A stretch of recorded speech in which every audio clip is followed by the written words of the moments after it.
So we've heard the news last night. There was a major riot in Brixton. 20 plus police officers seriously injured.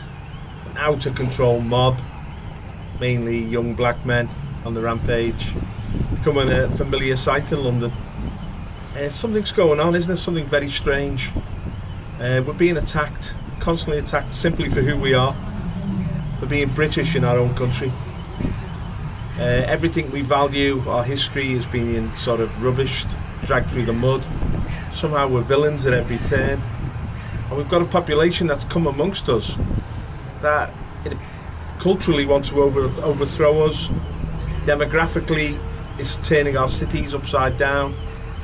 And really, it's a sign of things to come, isn't it? Just how fragile a society has become. Multiculturalism does not work. It just fragments a society. Groups turn against each other. Certain political groups will use that tension to create strife, ultimately civil war, in their quest for power. And this is the dynamic that we're seeing now in Britain and in America. This is the outcome of uncontrolled mass immigration.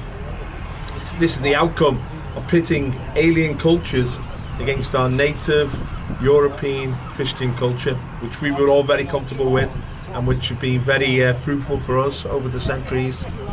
Now it's got to be subdued, and in its place come these alien cultures who are demanding prominence, and if they ever challenge, their retort is, it's racist, it's racist. You know, they want to insult us at every turn. They want to silence our voice. People are saying they feel like aliens in their own land. I mean, they've been saying that since the 1960s when this mass immigration really began to impact our cities. But now, in many urban centres, the English are the minority and are becoming a persecuted minority. And if you listen to the politicians, especially the Labour politicians, they're an unwanted minority. And you can see the long-term agenda is simply to push us out and to claim everything which is ours. It's like the theft of our nation.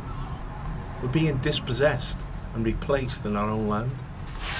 And a lot of people say, well, I'm going to die and, so be it, and, I've had my innings. But what about our children? What about our grandchildren? What about the future generations? Have we got a responsibility to them to pass on the baton as the baton was passed on to us? To make sure they have a decent society to grow up in, to make sure they have a secure life.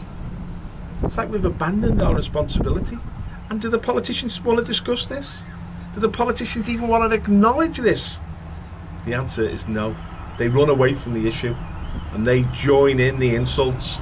I mean, Boris Johnson called the veterans who assembled to defend the statue of Winston Churchill in the cenotaph. He called them knuckleheads and racist. He just insulted them, just as Black Lives Matter will insult them. He insults his own people. And every time his own people say, what's going on? We don't want this mass immigration. We want to secure our nation. We want to secure a future for our children. Just a natural feeling, a natural emotion. For that natural sort of perspective, they're vilified, denigrated, put down, rubbished, made to feel like monsters for wanting to secure their own environment. It's madness, but madness leads to destruction, and we're on the edge of destruction. Really, this time we felt it. When we've seen the police running away from mobs of black youths and Asian youths, just running away, we think, wow, our authority is collapsing in our own land. Our politicians are no longer willing to assert their authority. When we see our most sacred places, the cenotaph, remembrance to all our lads who died in the wars, when we see that sort of damaged and they tried to set the flag on fire, attacked, I mean, it hits our soul, it hits our national soul. We realise just what a predicament we're in now.